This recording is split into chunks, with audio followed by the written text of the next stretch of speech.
Happy late afternoon, guys. I know, unlike me to make a late afternoon video, but this one's kind of been stuck in my craw here for a couple of days, and I wanted to share this just with everybody. I want you to think about this seriously.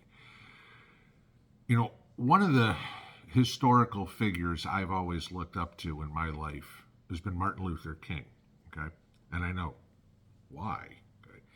But his comment on judge a man by the content of his character rather than the color of his skin is something I've professed my entire life. Okay. I'm looking at what's going on in the world, and we have completely descended into oblivion on that thought process. I mean, in the United States, you can pick country wherever you live. Anybody can figure this one out, whether it's apartheid in South Africa, whether it's the Uyghur Muslims in China, whatever. The United States, we could look at segregation. We could look at the internment of Japanese around World War II. Every country has issues between the way people look. Right? Leave it at that. Since World War II, the United States has gotten significantly better. I won't say it's perfect. Nothing in life is, okay? That's why there's a man upstairs. We want to go for perfection. We'll all get there one day. We ain't going to experience it down here, okay? But where we are headed should scare the living crap out of everybody. And you can basically pinpoint this down to one person, and that's Barack Obama, okay? Because while it wasn't perfect up until his presidency, the United States had lived pretty much in harmony between blacks, whites, Hispanics, Asians, Indians, Eastern Asian Indian, and then Native American Indian. We at least lived in harmony. It wasn't perfect bliss, but at least we didn't have the problems we have today. Now you look at what is going on in the Middle East right now, okay? I mean, you've got the Arab uprising, Hamas, Hezbollah, Syria, Lebanon, Iran, against Israel and the Jews, okay? You look at BLM screaming how much they are supporting Hamas. They're supporting terrorism. Okay, simple as that. There's no other way to put it. They are supporting terrorism. But you look at then the southern border and how porous it has been. And whether it's Mexicans, whether it's Central Americans, whether it's Haitians, whether it's South Americans, whether it's Europeans, whether it is Chinese, pick something, coming across the border. Everybody wants to come to the United States. But what could that possibly bring?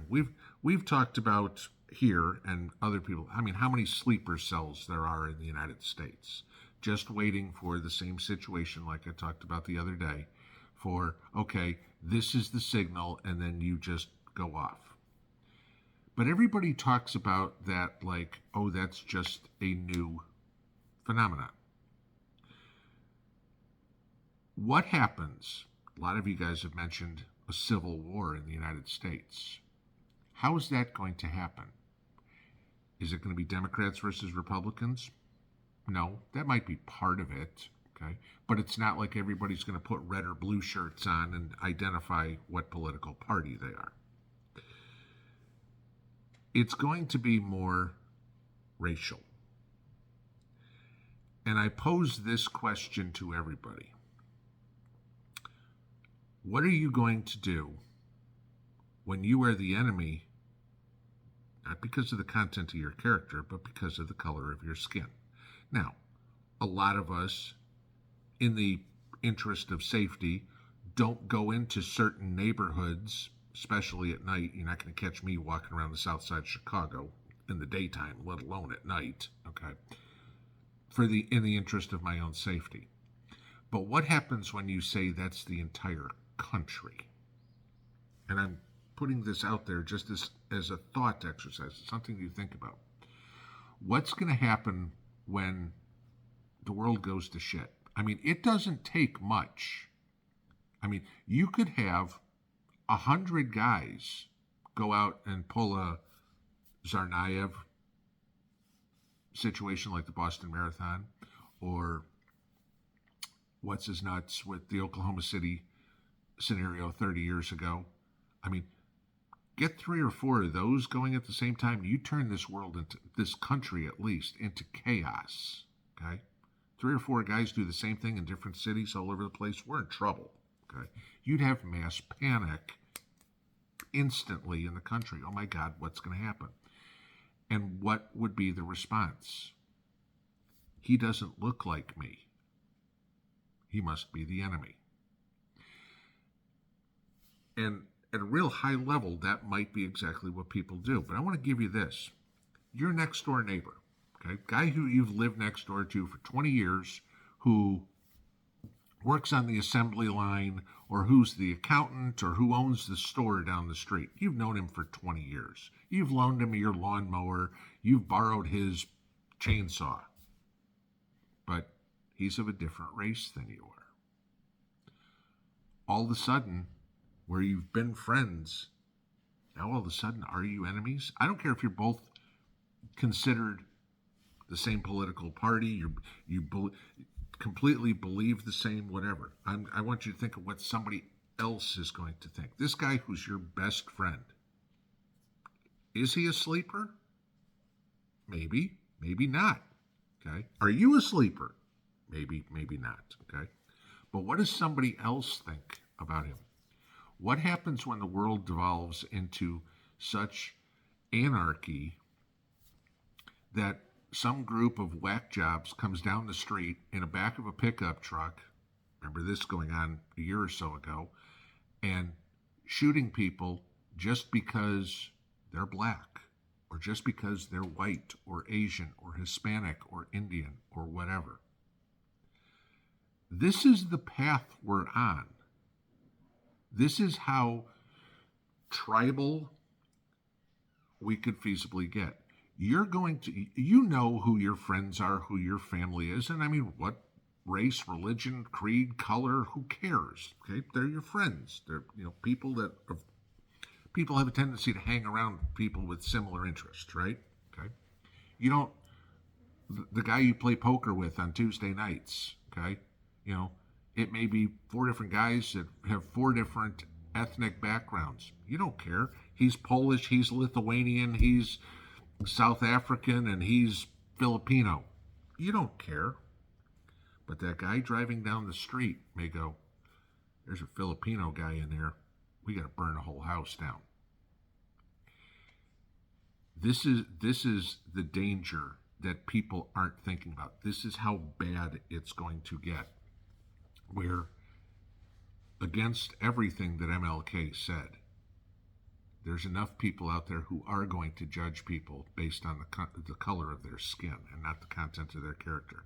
It may not be you, it may not be me, it may not be the people in your circle, but there's enough freak shows out there that they're going to think, hey, it's open season on Muslims. It's open season on Mexicans or whatever. And events that we have going on right now, y'all remember after 9/11 what was going on, okay? The mentality of the entire country.